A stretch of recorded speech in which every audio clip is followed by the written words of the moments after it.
Qual è stato il primo horror che ti ha folgorato e per quale motivo? Sicuramente The Others di Amenabar, che è riuscito, a differenza di tanti altri film horror, a rimanere dentro me per anni, perché il regista è riuscito a creare un'atmosfera e a lavorare con gli attori in modo tale che davvero la storia e le motivazioni della protagonista, ormai non si può parlare più di spoiler, è un film uscito più di 25 anni fa, è la storia di una madre che a causa di una crisi psicologica personale arriva a uccidere i suoi 2 figli. È una storia, alla fine è un dramma più che un film horror, ed è quello che a me piace più del cinema, quando riesce a raccontarti l'orrore attraverso problemi di tutti i giorni, problemi della vita reale, e quindi dicevo, The Others è un film che riesce a rimanerti dentro e riesce a parlarti attraverso la scoperta dell'orrore, che è quello che, ripeto, piace più a me nel cinema horror.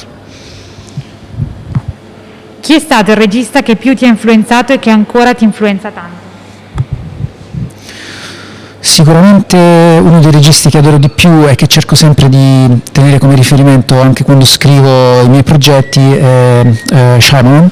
perché il cinema che io preferisco è quello che arriva a capovolgere un po' il punto di vista dello spettatore, che lo spettatore aveva durante il film nel finale, quindi il famoso colpo di scena. Quando c'è un colpo di scena che riesce a capovolgere tutto, io come spettatore impazzisco, è anche un po' quello che cerco di fare io durante la scrittura e la regia dei miei film.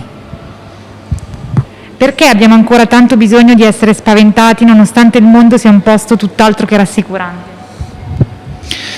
Penso che la gestione della paura al cinema sia una questione terapeutica. Nessun altro ti dà la possibilità di vivere